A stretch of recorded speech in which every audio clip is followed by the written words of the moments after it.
Сәлеметсіздер ме, құрметті көрермендер? Мен бүгін күрішті суға пісіріп аламын қазір. Осы күріштен нан пісірайын деп жатырмын. Біраз ұн қосамыз, қазір сіздерге көрсетемін. Осындай жарты кеседей күріш алдым. Жуылған таза күріш. Енді осы күрішімізді ыдысқа саламыз қазір. Үстіне су құямын. Бір 3 кеседей су құямын.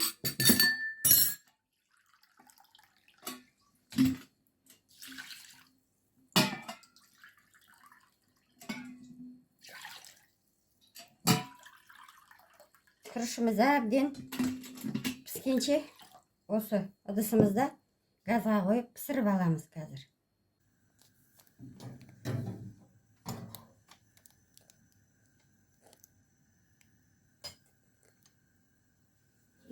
Күрішімізді газдың астын жағып газға қойдық.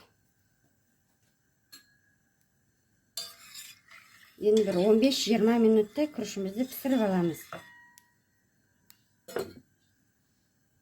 Күрішіміз пісті, енді жарты кружкадай сүт құямыз. Сүт жоқ болса, су құйсаңыздар да болады.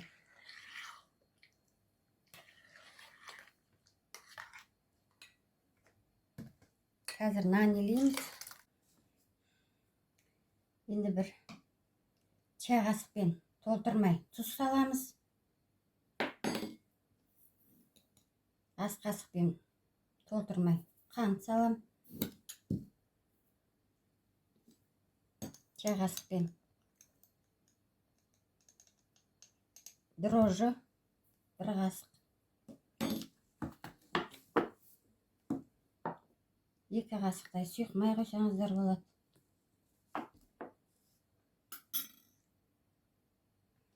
Разрыхлитель салам жарты қасықтай.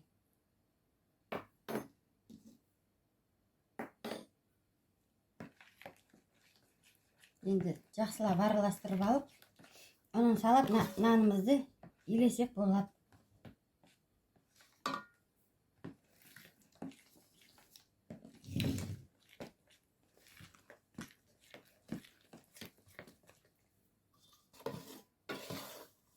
Күріштің дәмі шығып тұратын өте керемет нан болып піседі.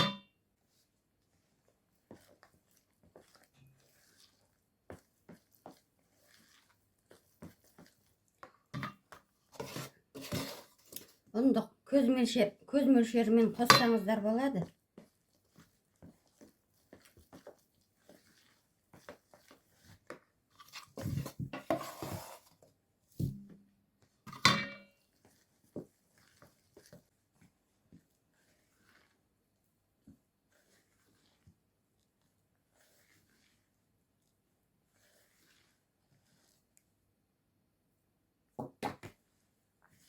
Енді қолымызбен елеп аламыз кішкене.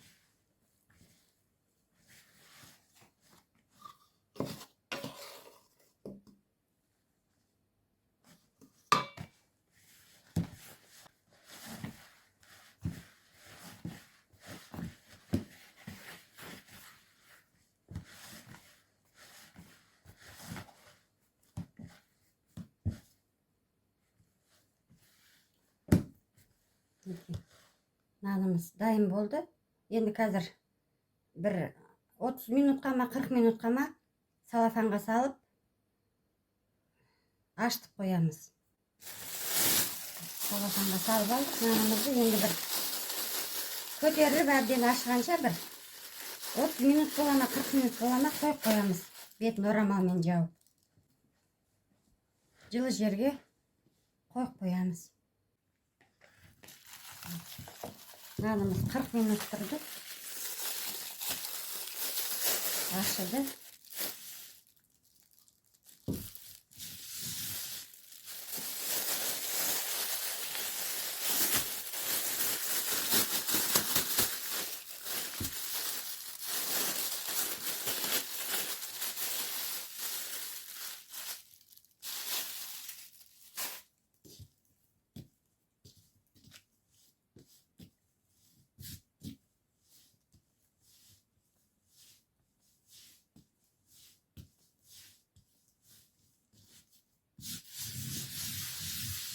Қазір кішкене оқтаумен жайып алып, табамыздың ішін майлап, осыған салып, духовкаға пісіреміз.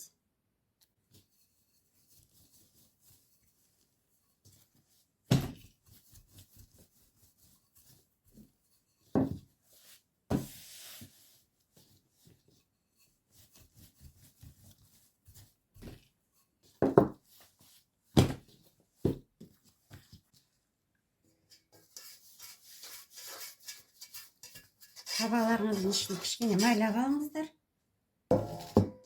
Енді осы нанымызды осылай салып, бір 10 минутке қойып қоямыз.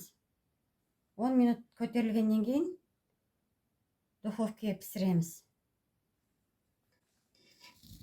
Нанымыз бір 10 минуттай көтерілді. Енді бетіне жұмыртқа жақсаңыздар да болады. Мен кішкене сүт жағам.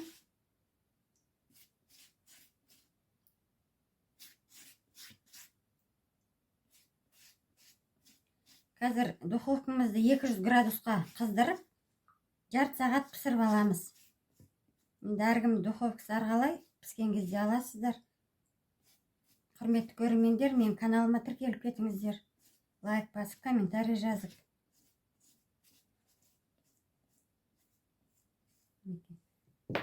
Енді кішкене мына үлкен қасықпен ортасы көтеріліп кетпес үшін осылай кішкене басып қойсаңыздар болады.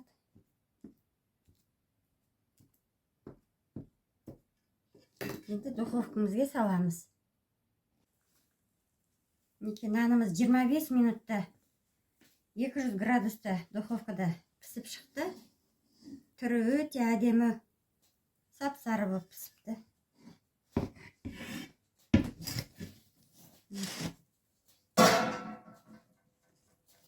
Қазір енді нанымыз суысын, ортасын кесіп көрсетем. Өте жүп жұмсақ болыпты. Нанымызды турап көрейік.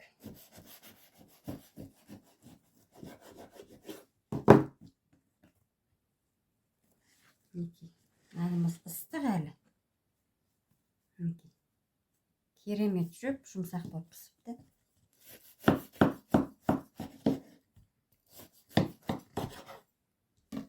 Осылай күрішпен нан дайындап көріңіздер. Мінекей. Керемет жұмсақ болыпты. Отбасыларыңызды қуантып, осы рецепт бойынша дайындап көріңіздер. Астарыңыз дәмді болсын.